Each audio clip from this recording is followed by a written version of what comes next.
All right, welcome back, American history students. Today we're going to talk about the Civil Rights Movement, and it's a lot of information to discuss, so I'm going to be talking just briefly about a bunch of different topics that extend from the end of the Civil War up until the 1960s. Here, this image, we see an African American forced to drink from a colored water fountain, and that's just one small example of the injustices African Americans faced on a daily basis throughout America, particularly in the Deep South.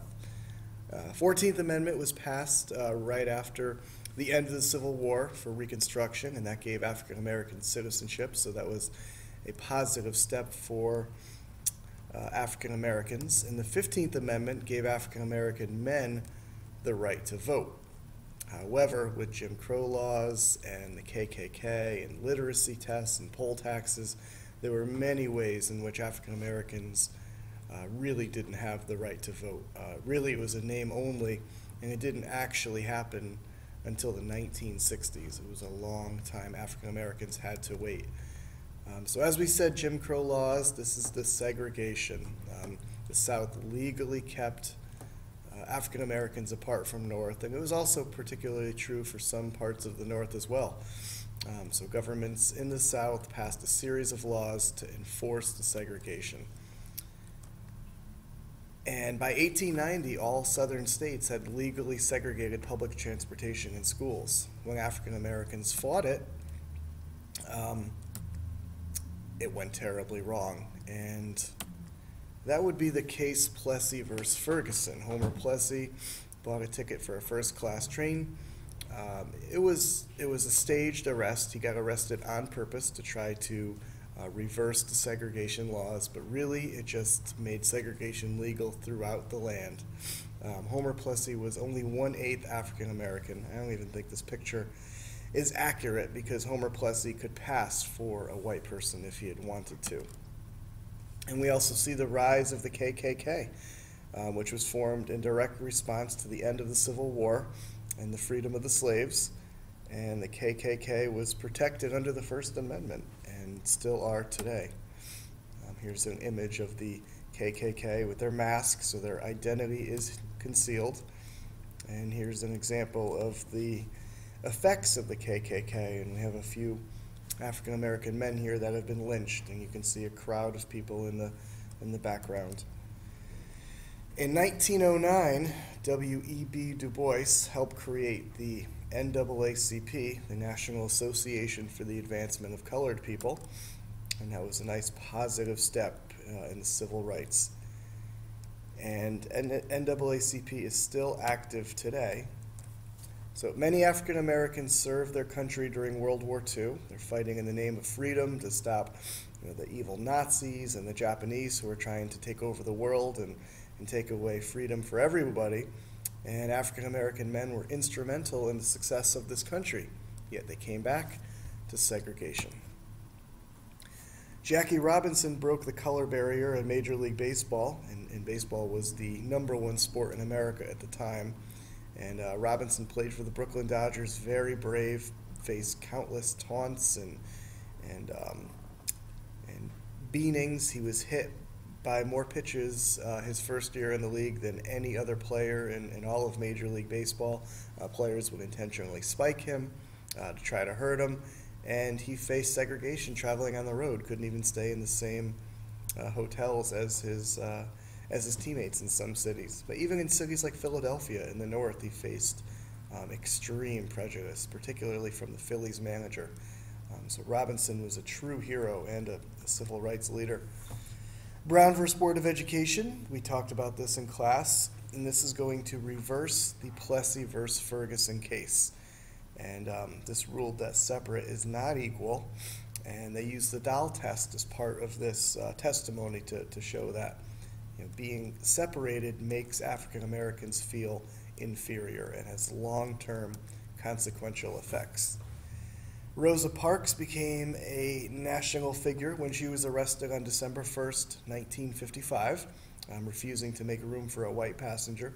She was not the first African American to do this, but she was the person that became the spokesman for this movement.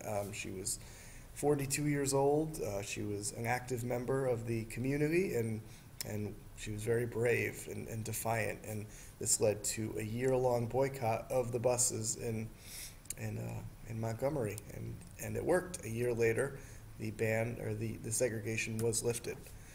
This is her fingerprints here.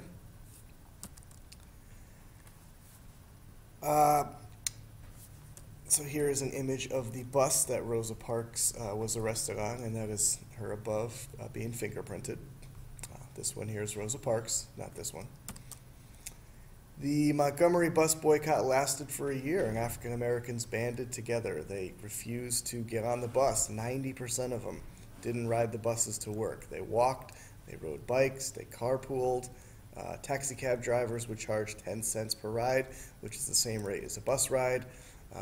They did everything in their power, and this movement was planned by this gentleman right here, a young Martin Luther King, who was only 26 years old.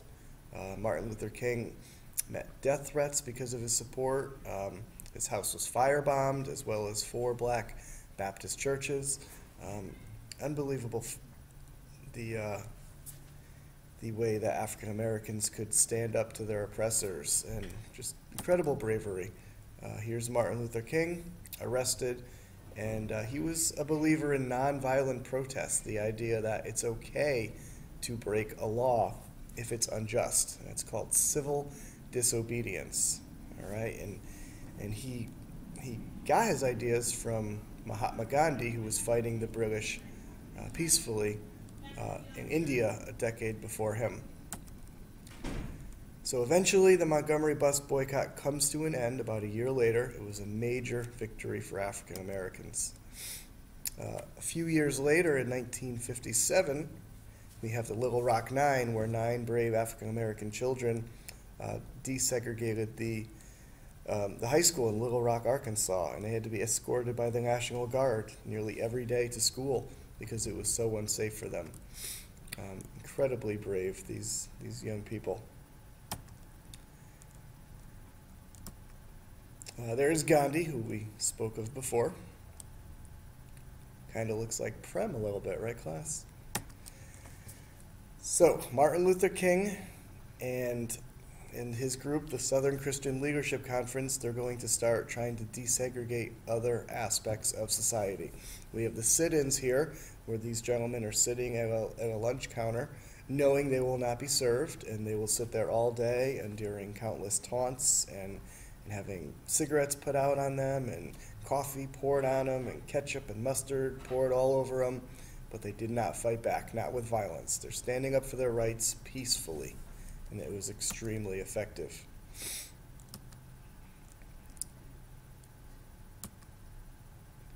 So we just see the backlash here. This is a nonviolent protester being mauled by this German Shepherd, who was held by the police, and he is still not fighting back. African Americans are hit with the hoses by the fire hoses, the incredible power of that, again, not running away, not fighting back. The force of those hoses could do some serious damage to a person. This is a Freedom Rider bus that has been bombed out, yet they still kept fighting. Nonviolent protest. And the television cameras were rolling, so America was aware of what was happening. They turned on their nightly news. They see African Americans not fighting back, and they show that the governments in these southern cities, they're the ones to blame. And it's going to help spread the movement and get things done. Fighting back nonviolently is what Martin Luther preached, and it was incredibly effective. So I'm going to stop it here. We will talk more about this in class. Your homework is to write a 2-paragraph summary, which we will talk about in class.